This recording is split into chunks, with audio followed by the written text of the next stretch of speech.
Caesar redefined war, yet failed at peace. The textbooks speak of Caesar's conquests, his political rise, his tragic end. But they often miss the terrifying genius that allowed him to rewrite the rules of conflict, forging an empire from sheer will and a mind that saw beyond the conventional. This isn't merely the story of a great general, it's the dissection of a strategic intellect so profound, it still echoes in the halls of modern command, and understanding it reveals his downfall was inevitable, despite his unparalleled brilliance.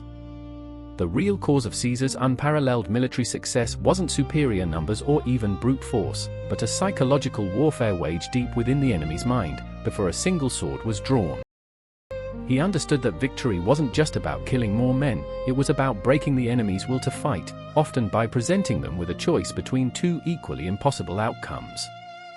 This wasn't just tactics, it was a profound understanding of human nature, a weapon more potent than any legion. Consider the chilling precision of his campaigns in Gaul, where he once ordered his engineers to construct a bridge across the Rhine in just 10 days, not for conquest, but for a demonstration. The Germanic tribes, accustomed to the river as an impenetrable barrier, watched in disbelief as Roman ingenuity defied nature, then marched their legions across, ravaged a small area, and marched back, dismantling the bridge behind them. The message was clear: Rome could go anywhere, at any time, and nothing was sacred. This act of engineering as psychological terror shattered their sense of security, sowing a fear that would paralyze their future resistance. Caesar's genius lay in creating dilemmas. His opponents were often defeated before the battle even began, yet this very strategy would ultimately trap him in a different kind of impossible choice.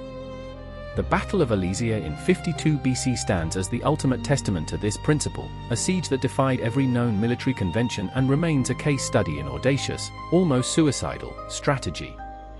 Vercingetorix, the Gallic chieftain, had gathered an army estimated at 80,000 warriors inside the hill fort Alesia, while an even larger Gallic relief force, perhaps 250,000 strong, amassed outside. Caesar, with only around 60,000 Roman legionaries, found himself caught between two overwhelming forces, a position that should have spelled utter annihilation. Instead of retreating, Caesar ordered the construction of two massive circumvallation lines, an inner wall, 11 miles long, to besiege Alesia itself, and an outer wall, 10 miles long, to defend against the approaching relief army, effectively besieging himself within his own fortifications. This audacious move was not merely a defensive measure, it was a deliberate act of psychological aggression, a calculated gamble to break the spirit of both trapped and relieving forces by demonstrating an unshakable confidence in his own impossible plan. The Roman soldiers, under constant threat from both sides, dug trenches, built watchtowers, and installed intricate traps, turning the battlefield into an inescapable fortress of their own making.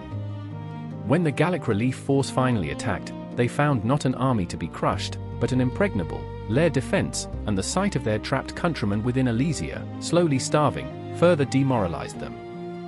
Ultimately, both Gallic armies were shattered, not just by Roman steel, but by the sheer, terrifying audacity of Caesar's double siege, yet this very ability to conjure victory from certain defeat would blind him to the more subtle threats brewing in the Roman Senate.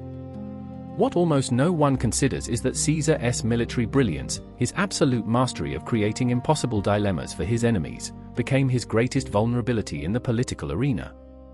He approached the Senate and his rivals with the same strategic mindset, presenting them with a fait accompli after fait accompli, leaving them no palatable options but to accept his dominance. This wasn't just ambition, it was a general certainty that if he presented an unassailable position, his opponents would eventually yield, just as they did on the battlefield. But the Senate wasn't an army, it was a viper's nest of personal honor, ancient traditions, and political maneuvering, and Caesar's impossible choice strategy, which worked so devastatingly against barbarians, instead forged a desperate, unified resolve among those who saw his power as an existential threat to the Republic. His final, fatal miscalculation wasn't a tactical error in battle, but a profound misunderstanding of his Roman peers, believing they would bow to his strategic genius rather than plunge daggers into it.